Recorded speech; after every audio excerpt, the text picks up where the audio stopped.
चलती रही। सनातन धर्म, पुनः मैं बोलता हूँ, यह कोई ब्राह्मण, क्षत्रिय, वैश्य, शूद्र, कायस्थ किसी और जाति बिरादरी का नहीं है। सनातन धर्म का मतलब ये हुआ कि भारत में पाए जाने वाले सारे धर्म, साथ चाहे वो बौद्ध धर्म हो, चाहे वो सिख धर्म हो, चाहे वो जैन धर्म हो, चाहे वो हिंदू, पूरे के पूरे हमारे हिंदू धर्म हो, इसको जब समग्र को जोड़ते हैं तो सनातन कहलाता है। और असली मतलब सनातन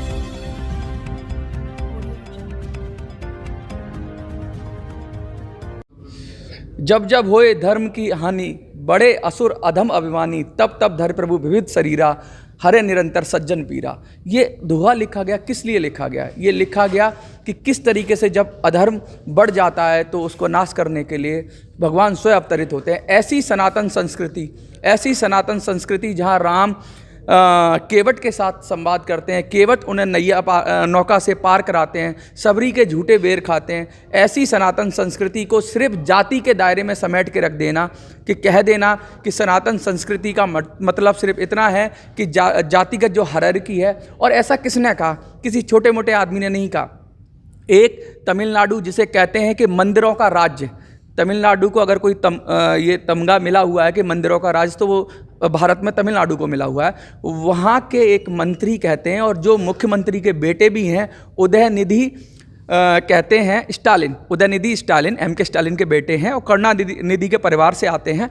वो कहते हैं कि सनातन संस्कृति, सनातन का समूल नाश कर देंगे।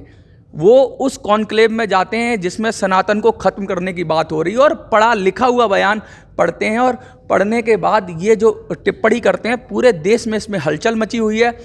कांग्रेस से जो अभी एक इंडिया करके एक संगठन बनाया है, कांग्रेस और 28 दलों ने मिलकर, उन पर सवाल उठ रहे हैं। और सीधा सीधा बीजेपी और बहुत सारे साधु संतों ने भी इसका कड़ा विरोध किया। यहाँ तक की आवाज़ें उठ रही हैं कि स्वयं इंडिया के घटक दलों में से भी, चाहे वो आम आदमी पार्टी हो, चाहे आरजेडी हो, वो भी कह रहे हैं कि ये चीज़ गलत है और ऐसा वक्तव्य नहीं देना चाहिए। इसके साथ साथ मैं थोड़ा कॉन्टेक्स्ट और बता दूं आपको कि अभी अभी जो हैं चिदम्बरम साहब के बेटे हैं, कार्ति चिदम्बरम, उन्होंने उसको सपोर्ट कर दिया है।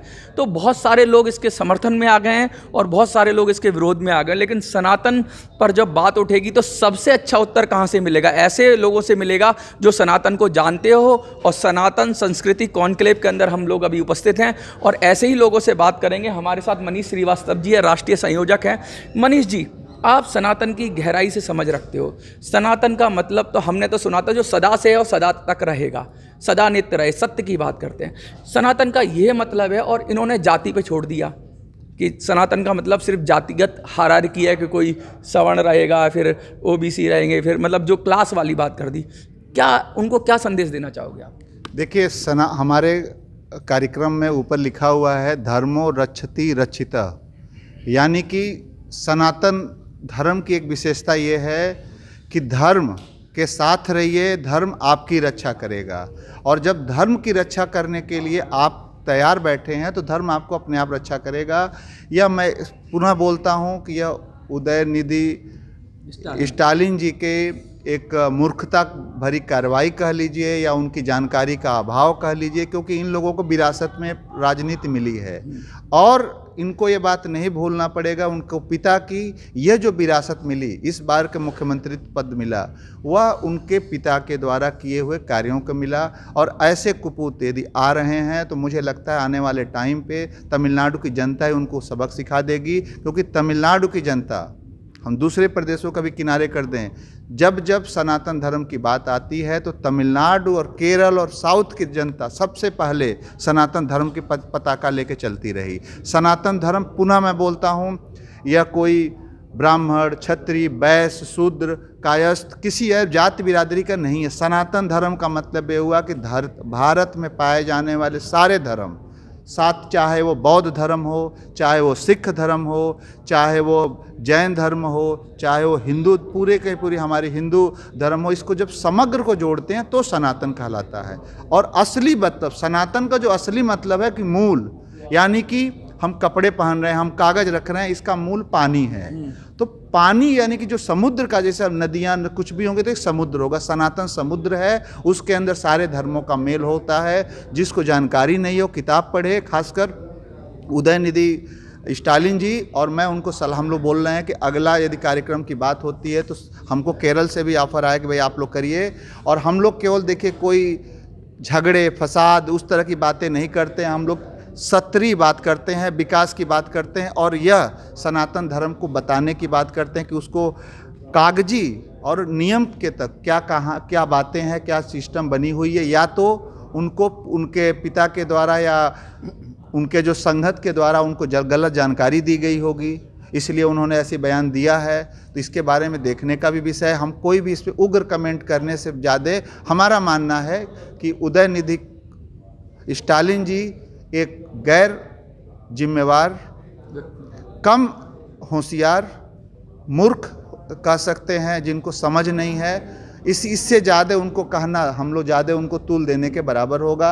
रही बात है कि यदि उनको सनातन धर्म को समझना है तो मेरी एक ही बात है कि उनके पिताजी जो धोती पहनते हैं, कपड़े पहनते हैं या टीका लगाते हैं, टीका का कलर सफ़ेद हो सकता है, पीला हो सकता है, केसरिया हो सकता है, लेकिन टीका का लगाने का जो मकसद था, शैली है, वो सनातन धर्म की शैली है। अच्छा, जो बात करेंगे दक्षिण भारत की, तो जब जब सनातन पर कोई मुश्किल आई तो शंकराचार्य कहाँ से निकले? केरल से निकले और पूरे देश में मठों की स्थापना की और वापस उस सनातन का जो पताका थी वो पूरे भारतवर्ष में लहरा दी।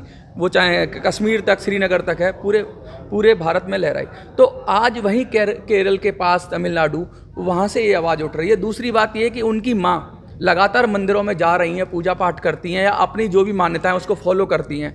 तो जिस बेटे की माँ सनातन को फॉलो कर रही हो या अपने रीति रिवाज फॉलो कर रही हो, वो उनको पास ये आइडिया कहाँ से आता है कि इस तरीके से, क्या ये पॉलिटिकल प्रोपेगेंडा है या फिर इसके पीछे सचमुच में वो सनातन के विरोधी हैं? यह पूरी जो एजेंडा है, यह इंटरनेशनल कह सकते हैं, एक एजेंडा के तौर पे चलता है।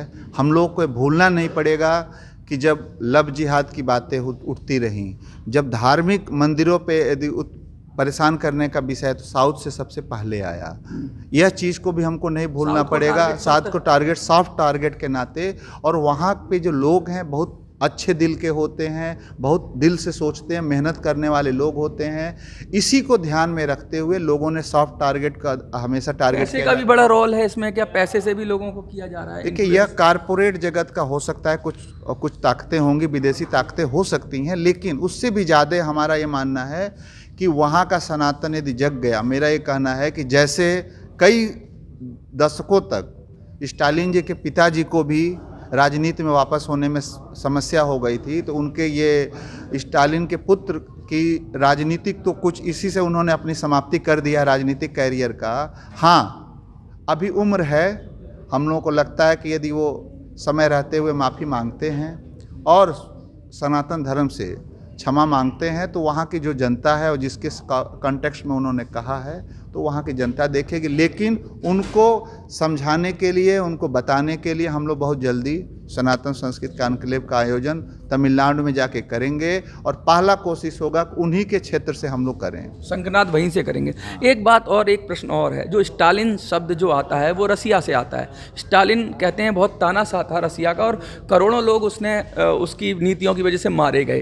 तो ऐसा शब्द जो भारत से है नहीं, उसको अपने पीछे लगाते हैं इनके पिता और ये। तो आपको क्या लगता है कि ये सब वही इन्फ्लुएंस है कि जिनका मेरा क्या कहना है कि G20 और खासकर भारत के कॉन्टेक्स्ट में बात करें, भारत आज की डेट में विश्व गुरु बन चुका है, बनने की दिशा में अब अंतिम स्टेज पे है। माननीय प्रधानमंत्री मोदी जी के नेतृत्व में हम सभी लोग उनकी नीतियों को आदर्श मान के चलते हैं। पिछले 10 सालों में खासकर एक अलग ढंग का भारत का निर्माण हुआ है, जिसमें जाति, धर्म, संप्रदाय से ऊपर उठ के सब लोग काम करते हैं। हाँ, यहाँ पे ज़रूर ये मानना पड़ेगा कि विदेशी आक्रांताओं को कोई भी समाज, संगठन कभी उसको बख्शता नहीं है। इस बात को मैं ज़्यादा अभी नहीं कहूँगा, बस एक ही बात कहूँगा, सनातन संस्कृति को उनके पूर्वज के तो छोड़ दीजिए, वो अभी उनको सनातन की ABCD जानकारी नहीं है। और जिस धर्म को मानते हैं, हमारा ये भी मानना है, हमको पता है कि वो यदि उस धर्म की भी उत्पत्ति की बात करेंगे तो वो भी कहीं ना कहीं सनातन धर्म से भी वो कहीं ना कहीं उसके कॉन्टेक्स्ट में यदि जोड़ा जाएगा तो वो उससे प्रेरित धर्म हो सकता है, उससे प्रेरित संस्था हो सकती है। ये तो हम कह सकते हैं, क्योंकि विश्व में पानी एक ही जगह से आया पानी का उत्पत्ति एक जगह से हुई तो जगह जगह जो कहीं पे तालाब हो सकता है, नदियाँ हो सकती हैं, समुद्र अलग अलग हो सकते हैं। उसी तरह से हमारा सिर्फ कहना है कि अभी इस संदर्भ में उनको जानकारी के अभाव है। पेरियार की बात कर रहे हैं, वो कह रहे हैं कि मैं पेरियार का फॉलोअर हूँ, जिस तरह से पेरियार ने कहा। लेकिन पेरियार ने तो वो दबे कुचले समाज के लिए भी काफ़ी कुछ उल्टा सीधा बोला था। तो क्या सब चीज़ें पेरियार की वो फॉलो करेंगे? अब देखिए, अभी का क्या है कि आप कई चीज़ों को मिक्स करके बोल रहे हैं। हमारा मानना है, सनातन धर्म का मानना है कि हम सभी का, हम किसी धर्म पे कुठाराघात नहीं करते हैं। और ये भी बात सच है कि यदि किसी ने सनातन धर्म पे उंगली करने की कोशिश करी, उंगली उठाने की कोशिश करी, तो उनका राजनीतिक सामाजिक पतन अपने आप हो जाता है। यह सनातन धर्म की विशेषता है। और उदाहरण देखना हो, चाहे मुगलों का इतिहास उठा के देखिए, जितने भी इतिहास रहे हैं देख लीजिए उठा के, आपको दिखाई दे जाएगा। धन्यवाद। मैं चाहूँगा कि आप लोगों ने समझ दिया। सनातन संस्कृति कॉन्क्लेव को हम लोग तमिलनाडु में करेंगे, इसके लिए आप लोग मदद आप लोगों की चाहिए हम लोगों को। ये देखिए, ये लगातार ये बात उठ रही है सनातन पर, जिस तरह से प्रहार हो रहे हैं उसको रोकने के लिए संघर्ष जारी है। और सनातन संस्कृति कॉन्क्लेव जो है उसके अंदर एक सूत्रीय ये प्रोग्राम है कि किस तरीके से सनातन की 21 सत्रीय जो संवाद है, 21 सत्रीय विकास संवाद है, वो बात की जाए। और सनातन की जो आत्मा जग रही है, जिस तरह से सनातन का फिर से उद्गम हो रहा है और लोगों के उससे कुछ लोगों को पेट में दर्द हो रहा है और वो इस तरह के बयान दे रहे हैं। आपको क्या लगता है, क्या सनातन की चढ़ती हुई पताका, वो चाहे योग का हो, पूरी दुनिया में जैसे छा रहा है योग, बहुत सारे सनातन संस्कृति की चीज़ें हैं जो पूरी दुनिया में प्रभाव डाल रही हैं और सब लोग सनातन का लोहा मान रहे हैं, उस समय उठ के कोई बाचाल सा व्यक्ति, बच्चा अगर ये टिप्पणी कर देता है तो हमें तो यही लगता है कि उसकी बुद्धि की ये दिक्कत है, उसकी समझ की दिक्कत है। आपको क्या लगता है, कमेंट में ज़रूर लिखिए।